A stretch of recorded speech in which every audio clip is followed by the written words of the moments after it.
ओम श्री परमात्मे नमः। मैं शिवानंद तिवारी आप सभी के आपके अपने YouTube चैनल कल की ऊर्जा में हार्दिक स्वागत करता हूं।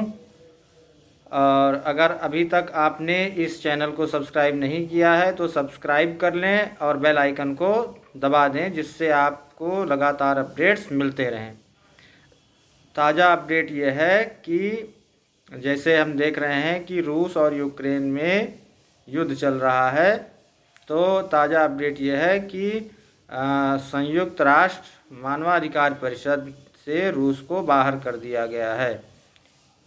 UNHRC जो है उससे रूस को बाहर कर दिया गया है। वोटिंग में भारत ने हिस्सा ही नहीं लिया है, बाकी जो वहाँ पर वोटिंग हुई है उसमें अमेरिका के जो समर्थित देश हैं और प्लस जो रूस ने, दोनों ने अपने अलग अलग प्रयास किया कि हाँ ज़्यादा से ज़्यादा लोग हमारी तरफ रहें, लेकिन भारत ने अभी तक उसमें वोटिंग नहीं की। मतलब किसी का वोटिंग हो चुकी है, वोटिंग में उसको रशिया को जो है उससे मतलब जो ये संयुक्त राष्ट्र मानवाधिकार जो परिषद है उससे बाहर कर दिया गया है। तो ये ताज़ा अपडेट थी, तो मैंने सोचा कि आप सभी को इसका अपडेट दिया जाए।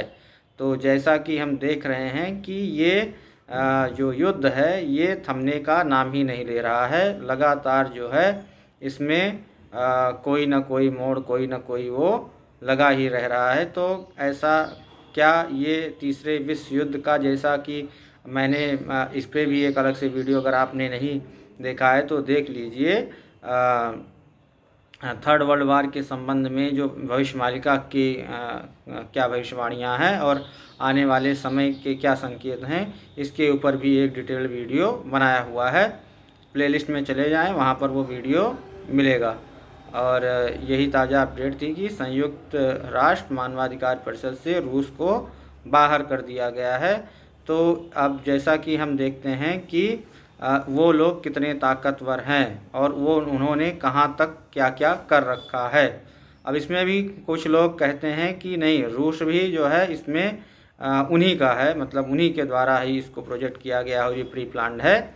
और कुछ लोगों का ये मानना है कि नहीं, रूस ही जो वो है जो कि इस NWO की खिलाफत कर रहा है और वही एक ऐसा देश है जो उनके इरादों को और उनको जो है मुंह तोड़ जवाब दे सकता है। तो अगर इस संबंध में आपके भी कोई विचार हों तो आप लोग विचारों को रखें, लेकिन जैसा कि मेरा मानना है, मैं देख रहा हूँ कि कुछ भी हो, क्या है, क्या सच्चाई है क्या नहीं, वो तो अलग चीज़ है, लेकिन हम लगातार देखते हैं कि रूस के जो राष्ट्रपति हैं व्लादिमीर पुतिन, उनको आप देखेंगे उन्होंने कभी भी ये जो मुंह पे मुखौटा लगा के घूमते हैं उन्होंने नहीं लगाया है।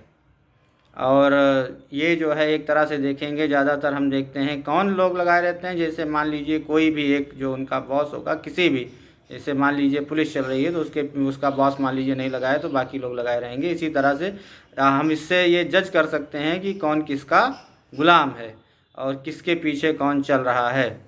तो भारत में तो कुछ कहने लायक मुझको दिखता नहीं है कि कौन उस स्थिति में है, लेकिन गूगल पे भी सर्च कर लेंगे तो भी एक भी फ़ोटो उस पुतिन की नहीं दिखेगी कि उन्होंने मास्क लगा रखा है।